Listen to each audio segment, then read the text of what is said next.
Hi, ഒരു അത്ഭുത മനുഷ്യനെ നിങ്ങൾക്ക് ഞാൻ പരിചയപ്പെടുത്തി തരാം കേട്ടോ. എന്താണെന്നല്ലേ, സോഷ്യൽ മീഡിയയിൽ വന്നിട്ട് പബ്ലിക് പ്ലാറ്റ്ഫോമിൻ്റെ മുമ്പിൽ വന്നിട്ട് സ്വയം നാറി പരിചയപ്പെടുത്തുന്ന ഒരാളെ നിങ്ങൾ കണ്ടിട്ടുണ്ടോ? ഇല്ലെങ്കിൽ ദാണ്ടേ ഒന്ന് കണ്ടു നോക്കൂ.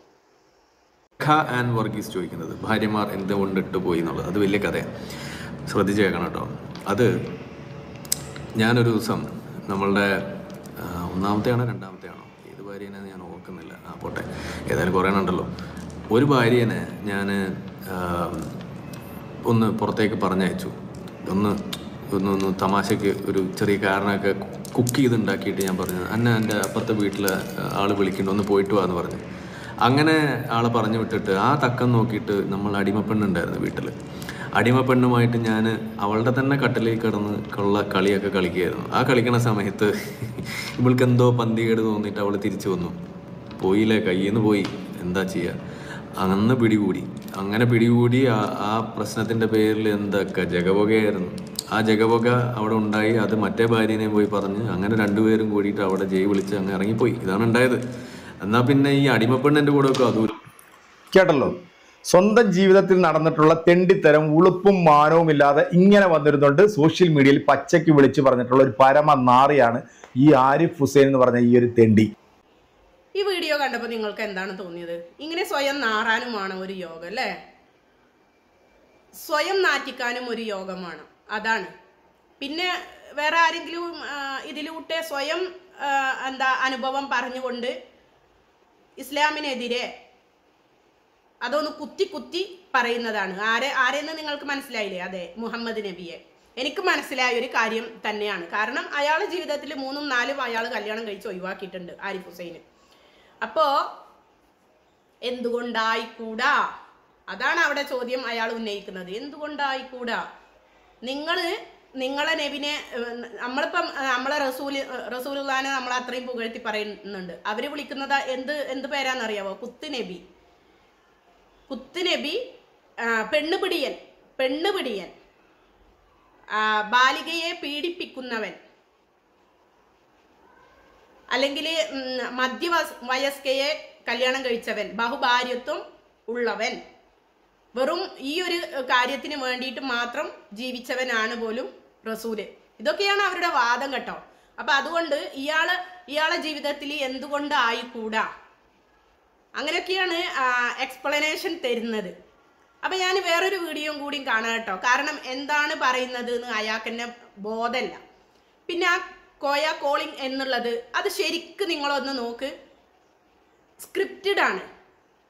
കുറച്ച് സെൻസുള്ള മനുഷ്യന്മാർക്ക് മനസ്സിലാവും അത് കണ്ടു കഴിഞ്ഞാൽ. ഞാൻ ഇതിനു മുമ്പേ ചെയ്ത വീഡിയോസിൽ ഞാൻ പറഞ്ഞിട്ടുണ്ട്, അത് സ്ക്രിപ്റ്റഡ് ആണ്. അല്ലാണ്ട് വരാന്തല്ലേ ഇത്രയും മുസ്ലിം സ്ത്രീകൾ മതം വിട്ടിട്ട് പിന്നെ ഇയാളെ ക്ലാസ്സും കേട്ടിട്ട് മതം വിട്ടിട്ട് ഇയാൾക്ക് ഇങ്ങനെ വിളിച്ചിട്ട് ഇതിൽ പബ്ലിക് പ്ലാറ്റ്ഫോമിൻ്റെ മുമ്പിൽ ഇയാൾ കൊണ്ടുവരുന്ന അറിയാം. എന്നിട്ട് ഇങ്ങനെ വരുന്നത് ഫോണും വിളിച്ചിട്ട് റെക്കോർഡ് ഇട്ടിട്ട് തലക്ക് ഓളയില്ലേ മനുഷ്യന്മാരെ, അതെല്ലാം അയാളെ സ്ക്രിപ്റ്റഡ് ആണ്.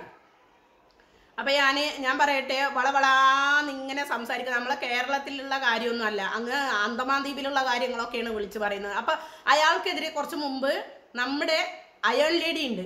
ആരെന്ന് നിങ്ങളോട് പറയണേ, ഞാൻ ഷെഫീന ബീവി കൊടുക്കുന്ന നല്ല മാസം മറുപടി ഉണ്ട്. അത് കുറച്ച് ഭാഗം ഞാനിവിടെ കാണിച്ചു തരാം. അതാണ് ഞാൻ നിങ്ങളുടെ മുന്നിൽ നിന്ന് കൊണ്ടുവരുന്നത്. ഞാൻ ഈ നോക്കി കമ്മിക്കോയ എന്നുള്ള അവന്റെ ഒരു വീഡിയോ ആണ് ഞാൻ എടുത്തിട്ടുണ്ടായിരുന്നത്. അപ്പൊ കമ്മിക്കോയയിലേക്ക് നമുക്കൊന്ന് പോകാം. ഈ നാട്ടിൽ നടക്കുന്ന പ്രശ്നങ്ങളെ ഒക്കെ തന്നെ കാണാതെ മുഖവിലേക്ക് എടുക്കാതെ വേറെ നെതർലൻഡ്, നൈജീരിയ, കോണാത്തില് അത് ഇത് ഒക്കെ പറഞ്ഞുകൊണ്ട് വരുന്ന ആരിഫ് എന്ന് പറയുന്ന രണ്ടും കെട്ട മൃഗതുല്യനായ ഒരു വൃത്തികെട്ട ജന്തുവിനെതിരെയാണ് ഈ കമന്റ് പറയുന്നത്. അപ്പോൾ തീർച്ചയായിട്ടും എന്റെ ഭാഷ കുറച്ച് മോശമാകും. ശ്രമിക്കാം എന്നതിനപ്പുറം ഒരു ഗ്യാരണ്ടി എനിക്ക് തരാനാകത്തില്ല. അപ്പോൾ ഇവന്റെ ചില നേരത്തെ വർത്താനം കേട്ട ചെരുപ്പിൽ തീട്ടമൊക്കെ അടിക്കാൻ തോന്നാറുണ്ട്. അത് ഒരു പോയിന്റ്. അപ്പൊ നമുക്ക് കോയ കാളിങ്ങിലേക്ക് ഏതോ ഒരു വായി നോക്കി വിളിച്ചിട്ടുണ്ട്. ഇവന്റെ തന്നെ ആളാണെന്നുള്ളത് വ്യക്തമാണ്. അത് അയാളുടെ സംസാരത്തിൽ തന്നെ ഉണ്ട്. അതുകൊണ്ട് കേൾക്കാം. നിങ്ങൾ ഇസ്ലാമിക വിശ്വാസിയാണോ? അല്ലല്ല, ഞാൻ ഇസ്ലാമല്ല, ഞാനൊരു ഹിന്ദുവാണ്. ഇസ്ലാമിലെ വിമർശിക്കുന്നത് നമ്മൾ മോശമായിട്ട് എന്താ പറഞ്ഞത്?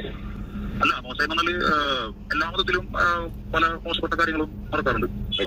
ഒരു മതത്തിന് മാത്രം എന്തുകൊണ്ടാണ് ഇങ്ങനെ നിരന്തരം ഇങ്ങനെ ഈ എന്താ പറയാ ഫോക്കസ് ചെയ്തുകൊണ്ടിരിക്കണം ചോദിക്കണേ. നിങ്ങൾ ഈ ലോകത്ത് നടക്കുന്ന കാര്യം ഒന്നും അറിയില്ല. ആരുടെ ഇപ്പൊ ഇത് പറയുന്നറിയാം? ലോകത്തെല്ലാം നടക്കുന്ന കാര്യങ്ങൾ അറിയുന്ന എൻസൈക്ലോപീഡിയയുടെ കൊളാഫിക്കേഷനായ മിസ്റ്റർ ആരിഫ് ഹുസൈൻ ആണ്. എല്ലാം അറിയും. ലോകത്ത് നടക്കുന്ന കാര്യങ്ങളൊക്കെ ഇപ്പൊ ഹിന്ദുമത വിശ്വാസി അങ്ങനെ ഇത് പഠിപ്പിച്ചു കൊടുത്ത് എല്ലാം ക്ലിയർ ആക്കും. Okay, set. മുസ്ലിംസിന്റെ ക്രൂരത അതങ്ങ് വരികയാണ്. എടാ, ഒരാളെ സെറ്റ് ചെയ്യുമ്പം അറ്റ്ലീസ്റ്റ് സംഖ്യ അല്ലാത്ത ഒരുത്തന്നെ സെറ്റ് ചെയ്യണം. പൈസ കൊടുത്താൽ വേറെ ഏതെങ്കിലും വിഭാഗത്തിലുള്ളവർ വരും. ആരും വരുമെന്ന് എനിക്ക് തോന്നുന്നില്ല. നീ സംഖ്യ സെറ്റ് ചെയ്താൽ അവൻ അറിയാതെ അവന്റെ ഉള്ളിലെ സംഗീസം പുറത്തേക്ക് വരും. മുസ്ലിം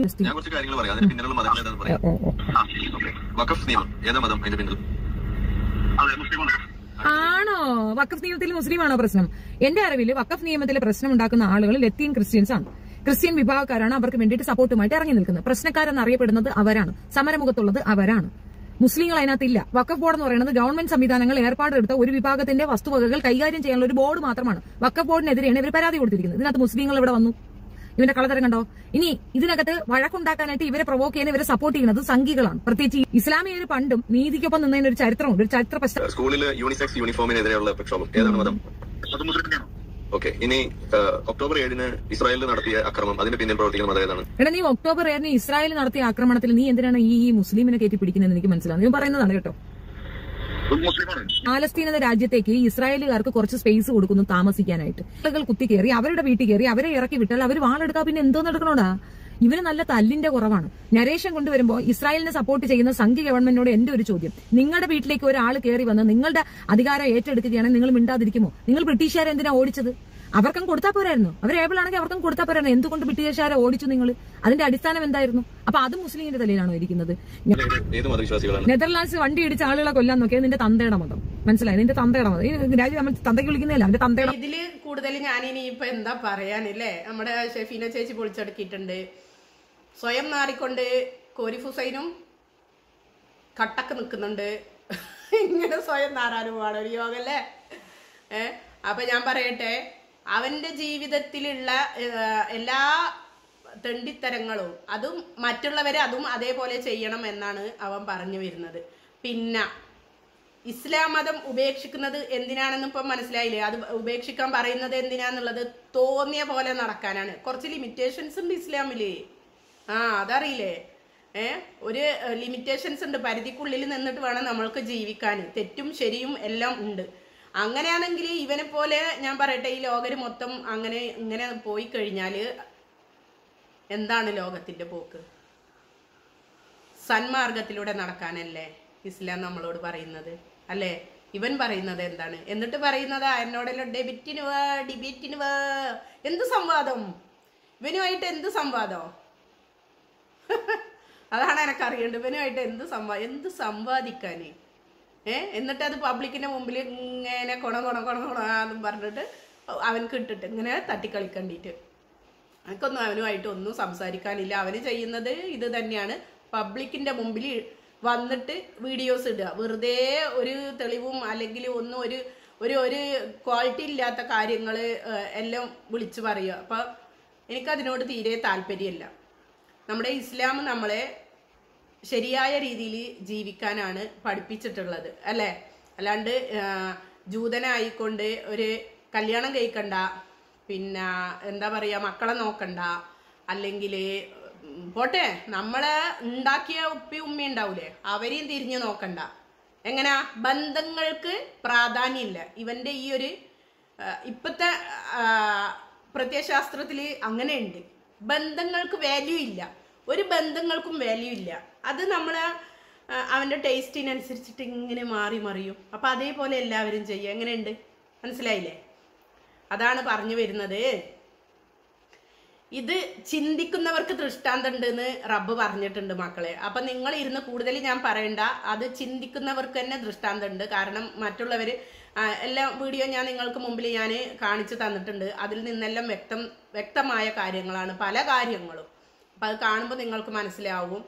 ഇസ്ലാം മതം എന്തായി കഴിഞ്ഞാലും ഇവനെ പോലെ ഇങ്ങനെ അഴിഞ്ഞാടാനും പറഞ്ഞിട്ടില്ല കേട്ടോ ഇസ്ലാം മതം. റസൂൽ ഇങ്ങനെയാണോ നമ്മൾക്ക് മാർഗം കാണിച്ചു തന്നിട്ടുള്ളത്? വെറുതെ അറിയാണ്ട് ചൊറിയല്ലേ ആരിഫേ? എനിക്കതാ പറയാനുള്ളൂ. പോട്ടെ.